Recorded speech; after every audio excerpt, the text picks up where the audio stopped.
approach that mimics natural forest ecosystems to create highly productive biodiversity. It involves strategically planting a diverse array of crops, including trees, shrubs, and annual crops in carefully designed patterns and layers. This method harnesses the natural processes of succession, nutrient cycling, and symbiotic relationship among plants to build soil fertility, conserve water, and increase yields over time. Syntropic farming aims to restore degraded land, enhance ecosystem resilience, and provide sustainable food production while minimizing environmental impact.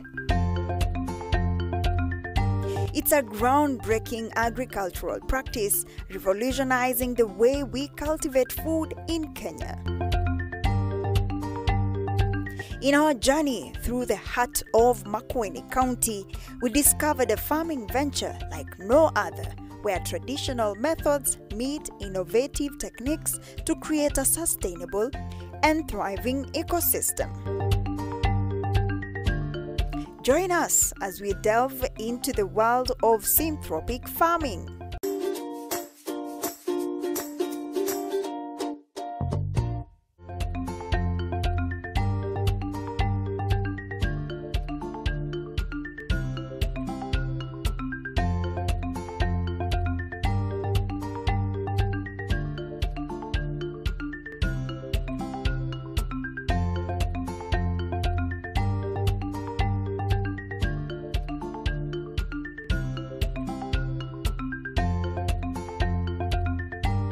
Thank you, Gisharu. Hello and welcome to yet another exciting episode of Kilimo na Biashara Show. Well, today we are going to explore syntropic type of farming. And what is this? Basically, it's a regenerative agricultural approach, and you have to plant diverse crops in a particular farm. And it has so many principles that guides this. So, shall we go to the farm and learn from the experts what really this syntropic type of farming is? Shall we? Let's go.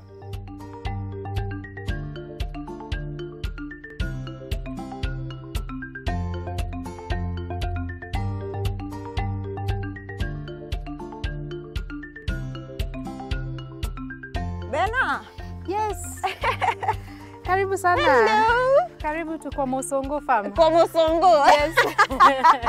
How are you? I'm good. And It's you? a busy day, I see. Yes, it's a busy day. We are attending to our nursery. Yeah. So, how are you doing? I'm good. I see it's a busy day. What's happening in the nursery? So here at Kwamosongo farm, we do syntropic agroforestry. Syntropic agroforestry is a farming method that mimics how a natural forest is. So it's built up in succession. So we plant different varieties of trees, fodder trees, fruit trees, but also we integrate it with vegetables, grass. And then, the system itself thrives in, the abundance itself. So by planting close together, that's how the system survives. And also, it also thrives through the process of photosynthesis. But I'm curious, how did you begin this type of farming, let alone settling to venture into this? So I studied in the Netherlands and after doing my master's, I did sustainable business and innovations at Utrecht University. And then I was supposed to help big companies to make a transition towards sustainability. But then, when you're in this field, you hear what is happening, like the struggles in climate change and farmers. And of course, also because I already had this land, my grandma doesn't live far from here. So when I was a kid, my grandma had a thriving, like Garden of Eden with a lot of diversity, like fruits and all that. But then, when you go to high school, you don't visit your grandma that often. So after a while, then I visited her, and then, the Garden of Eden that was there when I was a kid, it was no longer there. It was just like a plantation of maize and beans. I it was very sad. Yes, and it was very dry, I can imagine. Yes, because now, you know, before we never used to feed my grandma. She used to feed us because you go there, you get a lot of fruits. Yeah. And now we had to feed her because if the maize are not doing well, then we have to feed her. So in my mind, at the back of my mind, I knew I wanted to have the same Garden of Eden. When I was also in the university, I had joined a lot of different movements like, permaculture movement, and food forestry movements in the Netherlands. It is actually gaining a lot of attention. You realize like this is what our forefathers used to do, and we are very quickly changing the farming method and becoming food insecure. So then I was like, okay, I need to do something back at home. So before we talk about the nursery, which type of fruits are here, introduce us to this type of farming. It is 5 acres piece of land. At that time I bought it was 5 acres. Now we've added another acre. It was highly degraded. Like really, nothing was growing here, not even grass. But I sent my money to my mom to buy the land, and then she came to buy it. And then when I came, I was so disappointed. I was like, yeah, I know, but you know, it's like nothing was here. But then eventually, being in these movements, there are some documentary you can see that it is possible to transform landscape, like Green Gold documentary from John Liu Ndiu. You know, with all this kind of knowledge, I knew it was possible. So in 2020, I came here. I wanted to make a food forest. In the process of soul searching, then I landed into Syntropic Agroforestry, which is something, it was designed by Ernst Gosch. In Brazil, he has like a very big farm in Brazil. So, and then, you know, somehow along the way, I realized also in Kenya, there were some people who were doing it. Bernard, let me cut you short there. I can notice the disparity between the soils here. There is sandy soil, and the one that I'm seeing right here is quite different. How were you able to achieve this? We've been doing a lot of work on our soil because soil biology is like the core to farming, so every farming. So we use a lot of composting. So we don't do the manure directly, so we compost it. So it gives us also the microorganisms that we need. And also we did the first aqua design that also brought a lot of biomass on the land. So we use also this biomass to cover our soil and make sure that we protect the little microorganisms. And like if you look at also the nursery, if you just open the soil a little bit, you'll start finding all these small organisms like minyongoro, the worms, yeah.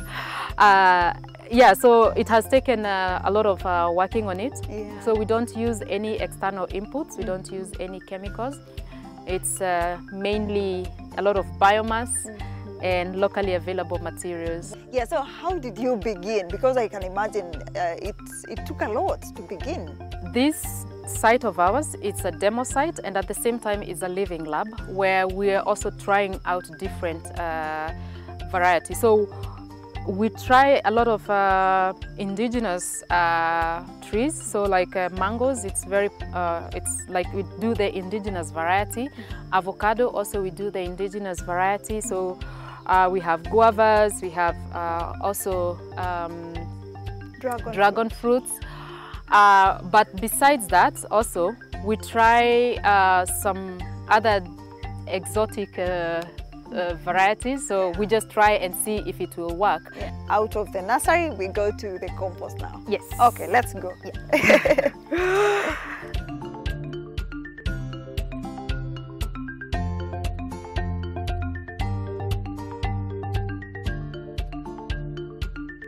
Benaso, what do we have here? This is our composting area. We have 2 types of composting here. This is a vermicomposting. So we use worm, and we have a lot of kitchen waste that comes here. The second type of composting is where we have a lot of animal waste and also plant waste. So like when we chop a lot of materials. So there are different ways of making compost. We have two types of composting. So this is vermicompost, and that is what people call it commonly, it's known as lasagna composting.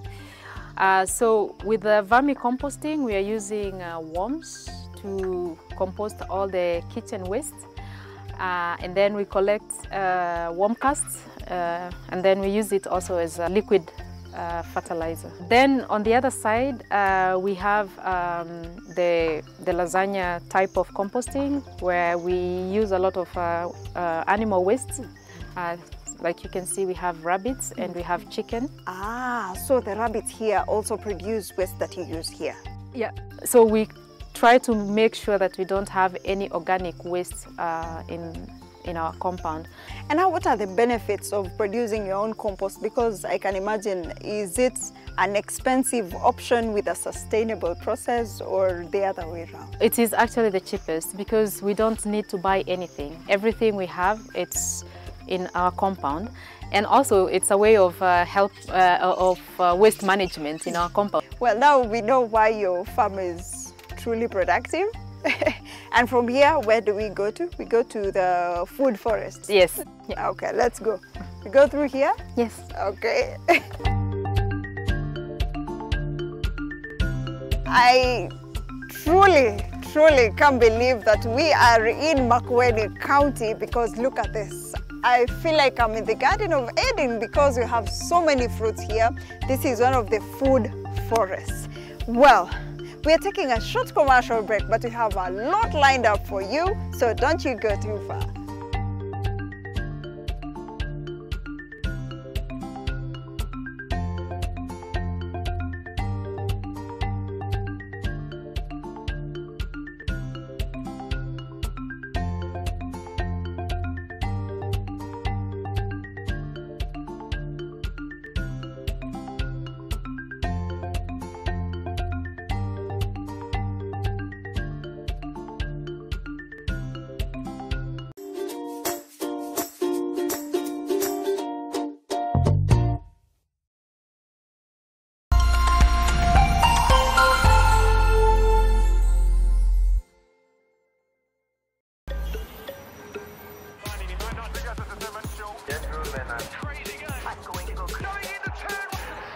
Flavors of Africa.